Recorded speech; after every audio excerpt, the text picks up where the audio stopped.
Hello everyone and welcome to a new video. Today I just kind of wanted to tell you how I prepared for my upcoming clinical experience, just what I did in terms of reviewing some material as well as what I've done to help my clinical instructors have a much easier time.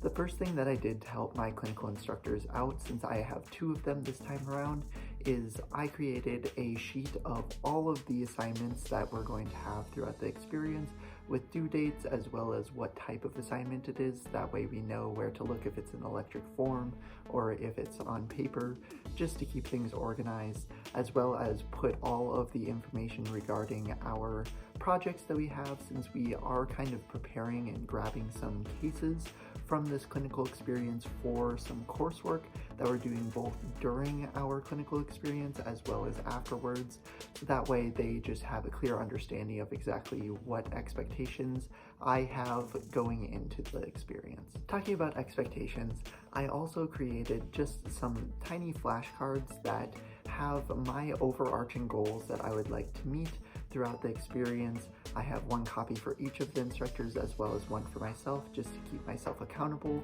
and that way they can keep me accountable and provide me the opportunities that I need in order to meet those goals by the end of the experience. Something that I like to do in all of my clinical experiences is create kind of a clinical cheat sheet that I can have with me at all times that just gives me a good idea of the things that I expect. It will be something that is a working document throughout the experience and will change as I learn more about what I need to make sure to include in my documentation based on my clinical instructor's feedback or other things like that, just to keep me on track. So for now, it just has the information that I think is going to be most crucial for patient interviews in my outpatient orthopedic setting, as well as the basic 8-minute rule for billing, just so that I don't have to always remember it off the top of my head. I can just look at that and know how many codes can be billed based on how much time that I had spent there. But like I said, this will be something that changes over the experience. As you just saw a moment ago,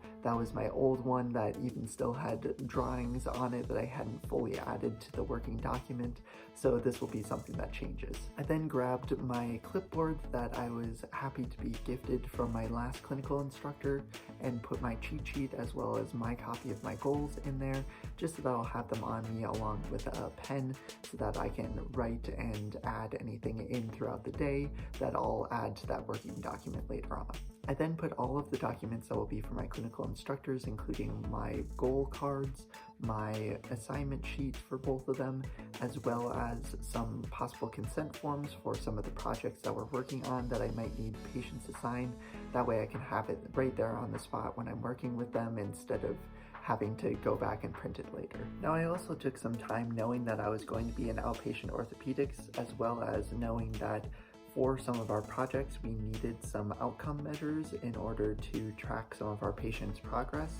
that I went through and made a spreadsheet of all of the outcome measures that we have gone through in our program so far, at least the ones that I could see in the PowerPoints, and kind of gave a quick total points, all of those type of things, cutoff scores, so that way I have a quick reference when I'm in clinic, as well as took some time to review my document that I made this past semester for musculoskeletal conditions, just to review a lot of the examination items that I will probably run into on the first day when I'm doing some of my first patient interviews and exams. Then I made sure to gather everything that I really think that I need, at least on the first day, together in one spot. This includes, but won't be limited to, my computer, my iPad, my clipboard, a pen, a notebook in order to write notes in, my folder that I'm giving the clinical instructors, and then just in case I need it,